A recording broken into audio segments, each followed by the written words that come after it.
Olá pessoal, mais uma vez aí com um vídeo novo no canal.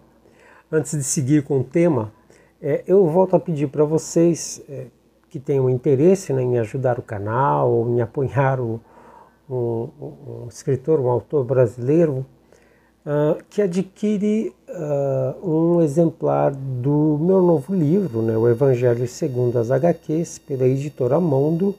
Eu vou deixar o link aqui embaixo na descrição do vídeo, tá? E eu peço também que ajudem o canal curtindo, comentando e compartilhando este vídeo. Dito isso, então vamos ao tema.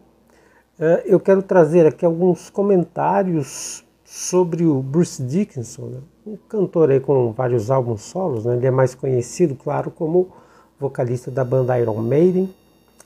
Além de ser aí esgrimista, piloto de avião, historiador, empreendedor, né? E ele tem a sua relação aí com o poeta William Blake. Inclusive, acho que neste ano ele foi nomeado patrono do Blake Cottage Trust e está envolvido na campanha de arrecadação de fundos para restaurar a casa onde William Blake e sua esposa Catherine viveram lá em Felpham, em West Sussex. Então, assim, recentemente o Bruce ele concedeu uma entrevista para a Vala, The Journal of the Blake Society, uma revista, né, através da Camila Oliveira, uma estudiosa do William Blake, que na apresentação da entrevista chamou o Bruce Dickinson de um verdadeiro homem renascentista contemporâneo, o que me parece justo, né, dado as suas inúmeras habilidades. O Bruce Dickinson também é conhecido, né, por ter aí várias habilidades, né, como já citei acima. A entrevista foi bem direcionada pela Camila, deixando apenas a desejar por parte do Bruce Dickinson, né? Que, ao que me parece, optou mais pela interpretação mais comum sobre o Blake, né? Aquela visão moderna e neopagã, caindo mais em fracas suposições pessoais, né? Do que propriamente usando de argumentos sérios, basilares. Claro que a visão do Bruce Dickinson sobre o Blake é de um humanista com uma boa consciência, ora pagã, ora secular, né?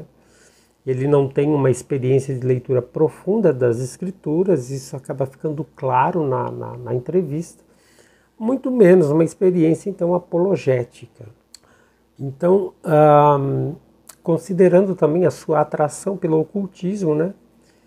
Ele acaba fazendo uma releitura de Blake segundo o seu viés ocultista, ressaltando as influências esotéricas e místicas do poeta, ao mesmo tempo que distorce o seu cristianismo profundo, suas raízes fincadas na religião. Tal releitura de viés ocultista de William Blake, diga-se de passagem, é uma releitura comum e muito bem explorada na modernidade. Qualquer expressão artística do nosso tempo, seja literatura, cinema, teatro, música e afins, ao retratar William Blake, vai fazer de forma a ressaltar esse misticismo ocultista, envolvendo o poeta com uma aura de um paganismo, né? De um ocultismo, desconsiderando todo o resto, né? Tudo aquilo que envolve a vida do William Blake, né, e a obra do William Blake. Então trata-se de uma visão um tanto desonesta ou, no mínimo, incompleta. Eu vou colocar aqui, então, alguns trechos da entrevista. Eu, na verdade, já vou começar quase que pelo meio da entrevista, e vou fazer aqui as minhas observações. Então, a primeira pergunta que a Camila faz é a seguinte: mas então, como você conseguiu se aprofundar mais em Blake? Você leu os livros proféticos dele, biografias e críticas? Ao que o Bruce Dickinson responde: eu sempre circulei ao redor, mas nunca tive um interesse sério por ele. Havia outra imagem que ficou gravada no meu cérebro, que é o Ancião dos Dias. Eu tinha uma certa obsessão com o ocultismo e os alquimistas, tinha interesse em outro cara controverso, não tão talentoso, mas à sua maneira um tipo de revolucionário, um mago branco, narcisista, louco, Aleister Crowley. Eu estava prestes a gravar um álbum e peguei um livro, a biografia de Blake, escrita por Peter Ackroyd. E foi aí que realmente me conectei com Blake. Então fiz um álbum inteiro, The Chemical Winding, que tirei do título de um texto alquímico de Christian Rosenkreutz. O livro tratava-se de todo aquele universo mágico e filosófico pós-medieval, do qual Blake, sem dúvida, estava ciente. Existem várias questões sobre se ou até que ponto Blake estava envolvido. Suponho que nunca saberemos realmente. Bom, eu coloco aqui o seguinte, minha observação é que, a princípio, parece-me que o Bruce ele está tentando associar então o poeta William Blake ao fundador da ordem, da Rosa Cruz, tradicionalmente considerado o fundador da Rosa Cruz, embora ele mesmo reconheça, ou embora o próprio Bruce reconheça a impossibilidade de sabermos sobre os envolvimentos de Blake em várias questões. Uma outra pergunta, então, da Camila, que é assim, e você acha que esse sistema dele, do William Blake, se aplica a você de um modo que faz sentido? Aí Bruce Dickinson responde: acho difícil acreditar que Blake tenha copiado muito dos outros. A única coisa que ele incorporava eram algumas analogias e referências bíblicas, mas ele as moldava, distorcia e transformava para seus próprios fins. Eu o considero bastante do século XX, quando você pensa em Jung e em seu conceito do inconsciente coletivo. Blake já estava lá instintivamente. Blake era teologia com avant-garde. Ele tinha sua própria teologia pessoal. E isso que eu acho que um verdadeiro místico é. Um místico cria uma união com aquilo que você percebe como sendo o divino. Bom, em certa medida eu concordo com o que o Bruce disse aqui. O Blake não era de copiar, tanto que ele abandonou, ele renegou os modelos greco-romanos, toda aquela mitologia greco-romana, criou aí o seu próprio universo mitológico. Ele tinha uma teologia pessoal também, o que eu acho até bom, porque toda teologia existente, inclusive as teologias que chegaram e que existem até os dias presentes, são teologias com base no pensamento greco-romano, então são teologias com base no paganismo. Quando o Bruce fala que Blake incorporava algumas analogias e referências bíblicas, passa a impressão de que Blake pouco conhecia das Escrituras e que sua influência seria irrelevante. Na realidade, Blake, que nasceu em um berço cristão, ainda que dissidente, conhecia muito das Escrituras, sendo ela a sua principal leitura por toda a vida. E Blake não lia a Bíblia apenas dentro de um contexto literário, mas de um contexto religioso também. Então nisso eu já vejo que o Bruce acabou falando aí uma bobagem, Uma outra questão aqui da Camila, que é assim: você pode me contar sobre a sua formação religiosa e como ela moldou sua relação com Deus?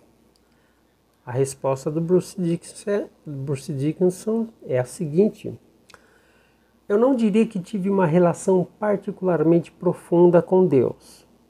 Fui para uma escola onde havia alguns professores cristãos evangélicos. Eles se reuniam, sentavam em almofadas e tocavam violão. Depois faziam excursões escolares e tentavam te converter. Foi interessante porque pensei, eu vou entrar nessa. Era como uma experiência extracorpórea. Me vi fazendo e dizendo coisas para as pessoas nas quais eu realmente não acreditava. como no Duplo Pensar de George Orwell, né, em que você diz uma coisa e pensa algo completamente diferente. Depois disso, fui mais a fundo, participei da Scripture Union, da escola dominical, mas sempre houve uma parte de mim que pensava, isso é uma completa besteira, mas também é fascinante. É muito fácil convencer a si mesmo de que tudo isso é de fato real. Não sou um grande fã da religião organizada, no entanto, ela produziu algumas arquiteturas místicas maravilhosas, tem espaços sagrados grandiosos para funcionarmos corretamente. Acho importante acreditar em algo que seja maior do que o nosso próprio ego. E é o mais longe que consigo ir quanto à pergunta: você acredita em Deus?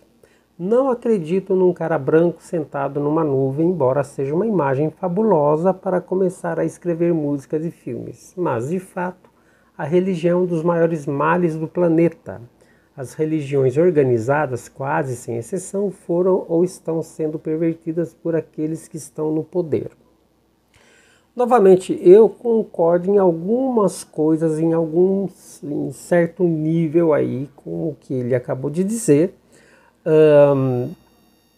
mas fica claro que Bruce Dickinson não tinha uma compreensão, não tem uma compreensão teológica básica das escrituras, tanto que essa imagem infantiloide de um cara branco sentado em uma nuvem é coisa muito comum de catecismo, assim, de igreja, né, de igreja católica.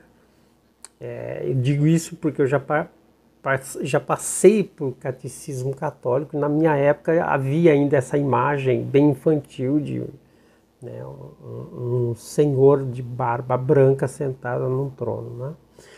Então é uma imagem ultrapassada, infantiloide. Tá? Agora, sobre a religião ser um dos maiores males do planeta, né, e pelo contexto ele está falando da religião judaico-cristã, ele está falando propriamente do cristianismo, e isso me parece claro.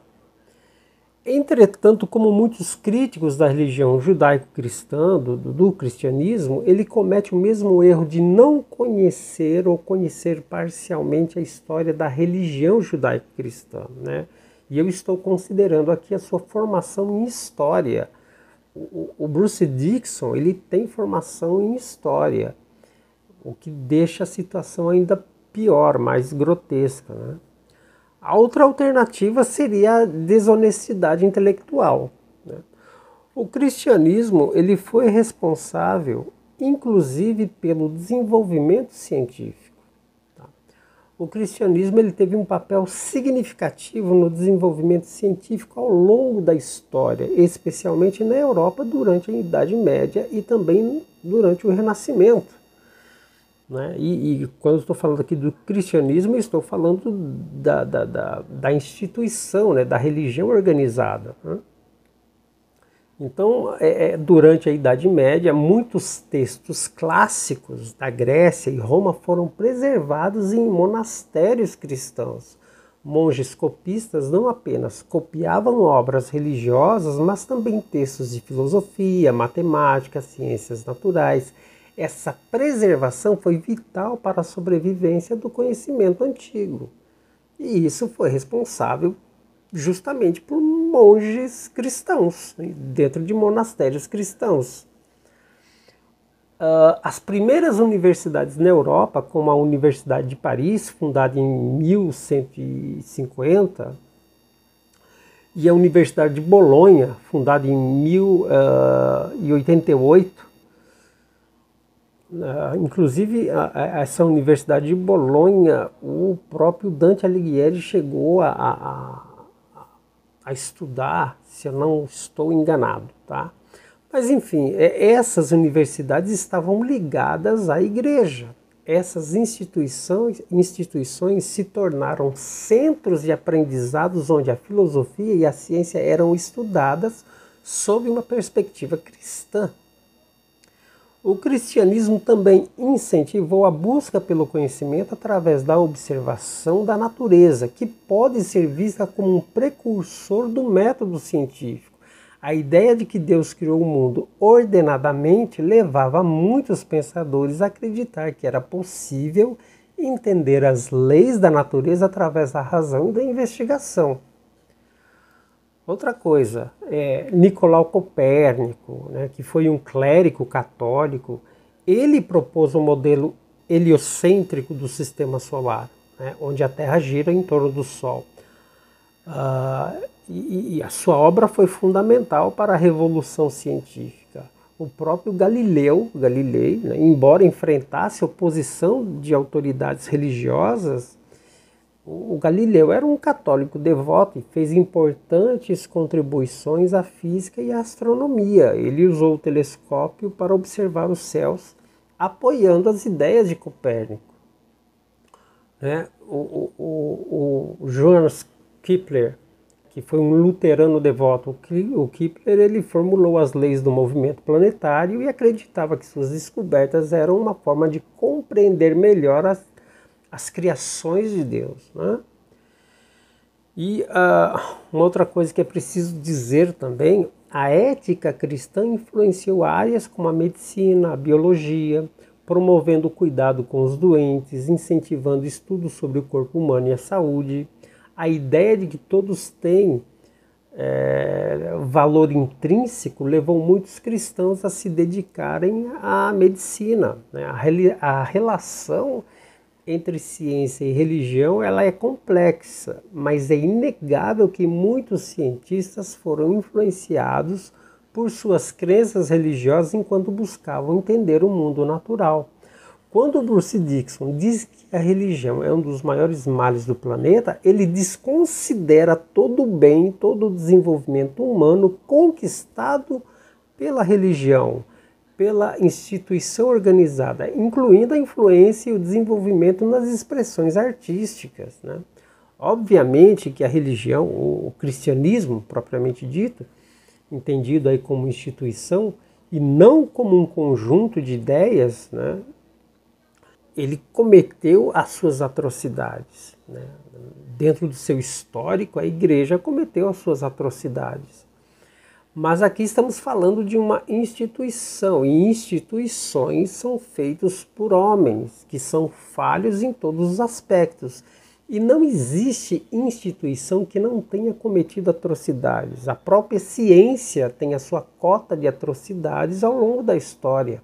Os sistemas políticos, os governos, suas estruturas, as ideologias, né, muitas ideias manifestas em filosofias ou ideologias também foram ou são danosas ao planeta. Isso porque toda instituição está fadada à corrupção, pois o homem está naturalmente inclinado ao mal, e isso é bíblico. A Escritura já deixa tudo isso muito claro.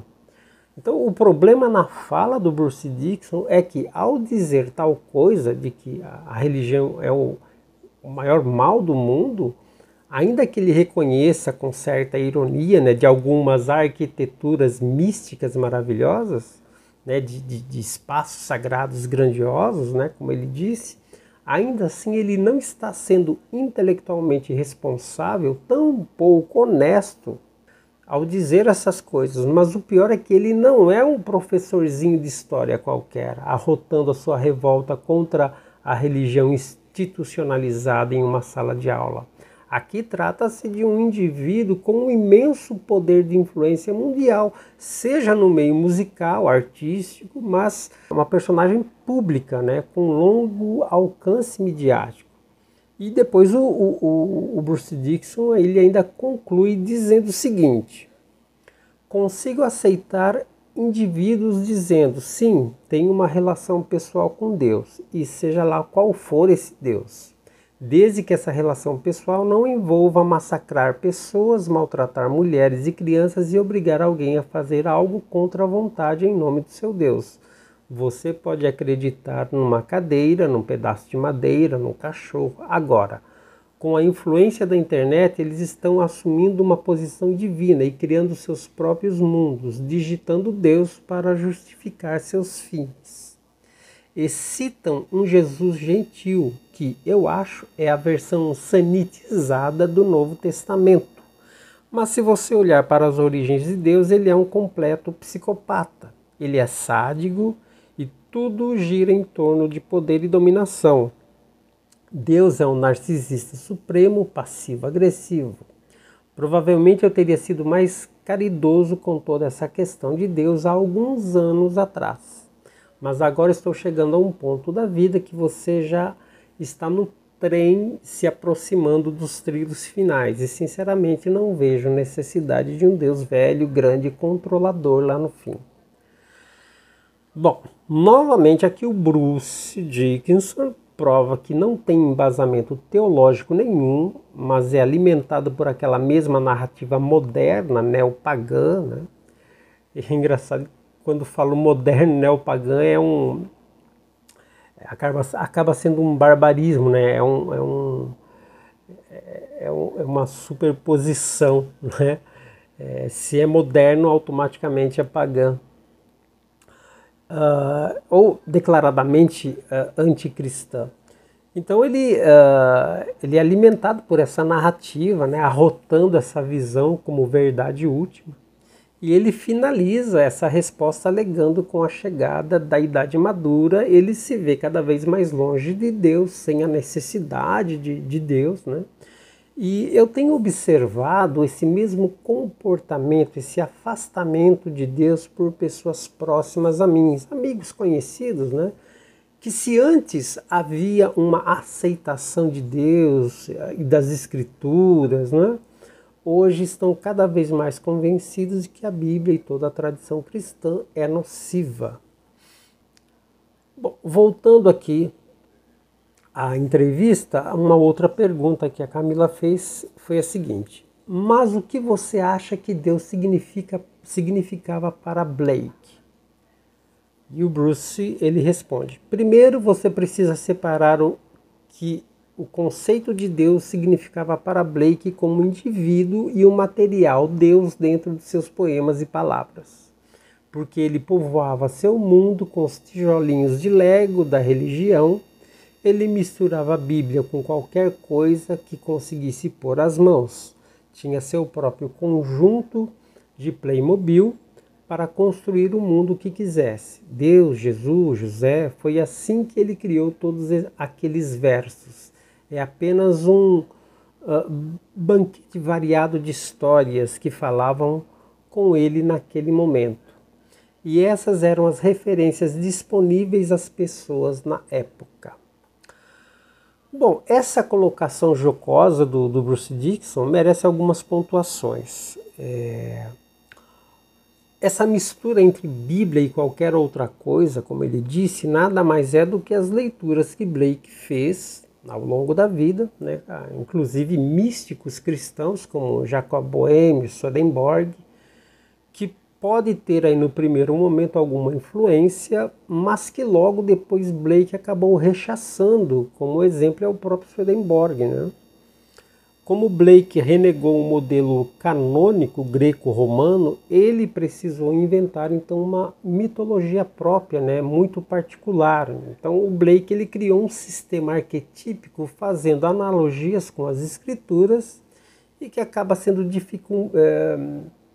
dificilmente compreendida, né, em especial nos seus últimos livros, que foram se tornando aí cada vez mais herméticos. Eu apenas volto a destacar aqui a visão modernista do Bruce Dickinson, que acaba sendo limitante, até porque, ao que parece, seu conhecimento das escrituras é medíocre para dizer o mínimo, né? Uma outra pergunta é: mas você acha que Cristo tem um papel na obra de Blake? Aí Bruce Dickinson responde: talvez. Os pés de "And did toes fit in ancient times" não são os de Jesus. Os pés são os de José. É José de Arimateia vindo para a Inglaterra, o que se conecta diretamente ao velho mosaico inglês, à tradição pagã inteira. Eu não acredito que Blake fosse cristão. Ele era mais pagão. Blake usava os materiais brutos e disponíveis da forma mais criativa e imaginativa possível. Vamos lá. O Bruce não poderia estar mais equivocado ao considerar Blake mais pagão que cristão. Esse, na verdade, é o desejo, né, da visão moderna, né, que em essência, como eu disse, é pagã.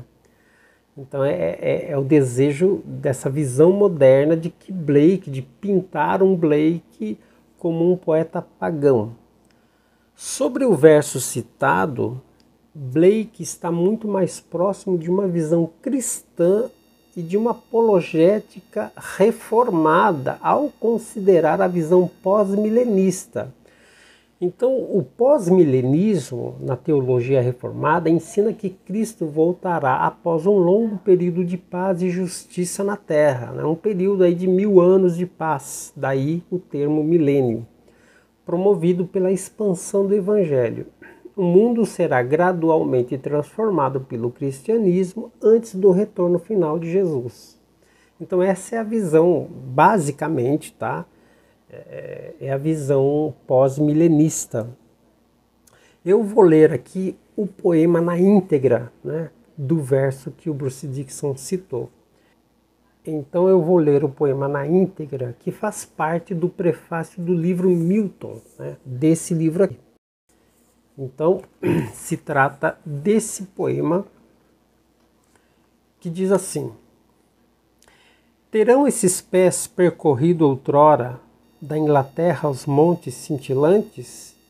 E o Cordeiro de Deus terá pastado na Inglaterra de campos verdejantes? E porventura o semblante divino brilhou nestas colinas nebulosas? E foi Jerusalém edificada aqui entre fábricas satânicas tenebrosas? Trazei-me o meu arco de ouro ardente, trazei-me as minhas setas do desejo, trazei-me a minha lança, ó nuvem, abri, trazei-me a minha quadriga de fogo. Não dormirá na minha mão a espada, nem cessará na minha mente a guerra, até vermos Jerusalém edificada na terra bela e verde da Inglaterra. Oxalá que todo o povo do Senhor fosse profeta. Bom, fica claro então a visão aqui otimista. Claro que eu estou fazendo uma análise muito resumida e até superficial desse poema que eu li, mas fica claro a visão até otimista, né? Talvez aí estimulada pelas mudanças radicais da época, né, de William Blake, do seu tempo, tais como a independência, né, dos Estados Unidos, a Revolução Francesa, a Revolução Industrial, entre outras mudanças. Claro que Blake traz a sua crítica embutida nisso tudo, mas, em resumo, Blake vê de forma otimista a Inglaterra como a nova Jerusalém edificada. E ele fecha o poema com a citação de Números 11:29. Oxalá que todo o povo do Senhor fosse profeta. Esse verso é uma fala de Moisés, quando dois homens, Eldade e Medade, no meio do acampamento, foram tomados pelo Espírito Santo e começaram a profetizar. E ao ver isso, Josué, que foi depois sucessor de Moisés, chegou até o líder, né, até Moisés, pedindo para que ele parasse esses homens, né, para que ele admoestasse esses homens. Daí a resposta de Moisés, né? Oxalá que todo o povo do Senhor fosse profeta. Então, diante disso, como considerar Blake pagão, desconsiderando a essência cristã, o conhecimento que ele tinha das Escrituras, que tudo isso inerente, né, à pessoa do William Blake e que ficou na sua obra também, né? E aí Bruce Dickinson continua com a sua resposta dizendo: Urizen é completamente Velho Testamento. Se alguém é Deus Pai, esse alguém é Urizen. O que está faltando em tudo isso, é claro, é Lós. Eu especularia que Lós certamente não é Jesus. Temos Deus Pai, Deus Filho, seria ele o Espírito Santo? Não tenho certeza, mas se alguém se qualifica como Lúcifer, Lós não estaria muito longe disso. Bom, vamos lá. Urizen pode ser um trocadilho com your reason, tua razão, e horizonte, né? Como se fosse uma junção, né, desses dois termos. E Urize, então, ele simboliza a razão. A sua emanação feminina é a Rania, que é o prazer. E o oposto de Urizen é Urtona, que é a imaginação. Urizen simboliza também a queda da divindade para o estado de Satã, causado pelo desejo de poder. Urizen, ao contrário do que Bruce diz, não é o Deus do Velho Testamento. É Satã desejando tomar o lugar de Deus, e esse desejo de poder foi a sua queda. E Lós é um anagrama de sol, né? Podemos ver aí como um anagrama de sol. É a poesia, a expressão da imaginação criativa e da revolução espiritual.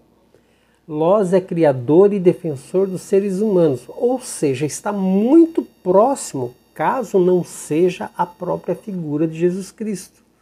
Ora, quem é criador e defensor dos seres humanos, senão Deus na sua essência de filho, como Jesus Cristo? Então Lós é uma das figuras centrais da cosmovisão blakeana. Então não tem nada a ver com Lúcifer. Lós não tem nada nem a ver com Lúcifer, nem com o anjo caído. Ele está muito mais próximo, então, da figura de Jesus Cristo. Mas o Bruce ainda continua na mesma resposta, dizendo: acho que Blake sempre teve certa simpatia por Lúcifer. Ele não foi fiel a Deus e cometeu o erro de ser criativo demais e ir contra Deus. Penso que Lós é esse impulso criativo. Deus Pai representa o controle absoluto. Ele sabe de tudo, é frio e acorrentado. Se você é um Deus psicopata, agressivo e controlador, o que mais te irritaria? Alguém criando coisas que você não poderia criar porque nem pensou nisso antes. Esse é Lós, por isso ele está a um passo de ser anjo caído, um portador da luz, por assim dizer. Então veja que aqui é uma distorção total daquilo que está nas escrituras e daquilo que o próprio Blake colocou, né? Para começar, toda a potência criativa vem de Deus e não é usada como instrumento de Deus. A potência criativa não está em Lúcifer, mas em Deus. E Deus dá às suas criaturas, né? Então, é outra bobagem, né? Outro equívoco do Bruce Dickinson. Não se trata do que ele acha. Ele achou errado, ele interpreta Blake aqui segundo a sua própria visão luciferiana, né? Blake morreu serenamente ouvindo canções celestiais. Ele não foi chamado por Lúcifer ou coisa parecida. Blake ele tinha uma conexão divina, e ele, ao longo de sua vida, ele teve as suas experiências visionárias, né? Como um profeta, né? Então o Bruce Dickinson ele não compreende os símbolos blakeanos, ele não consegue compreender as suas personagens. Ao contrário, ele distorce, seja por ignorância ou por desonestidade intelectual mesmo, né? Sua visão de Deus é a mesma visão comum de ateus ou anticristãos. Eu repito, Bruce Dickinson não tem base teológica nenhuma e essa ausência de compreensão das escrituras acaba fazendo com que ele não compreenda William Blake, não compreenda a obra do William Blake na profundidade que ela tem, que ela exige do leitor, né? Então é isso, pessoal. Eu fiz esse vídeo apenas para reagir aí a alguns trechos da entrevista feita pela Camila Oliveira para a revista Vala. E deixe aí os seus comentários, né? Mais uma vez eu peço a vocês que querem ajudar o canal, se querem me dar uma força, adquira um exemplar do meu novo livro, né? O Evangelho segundo as HQs, o link aqui está na descrição. E vamos aí em frente, quem sabe em breve novos vídeos sobre William Blake, sobre as obras do William Blake propriamente dita. Mas por enquanto vamos ficar com esse vídeo e as pataquadas do Bruce Dickinson, né? É isso aí, um grande abraço.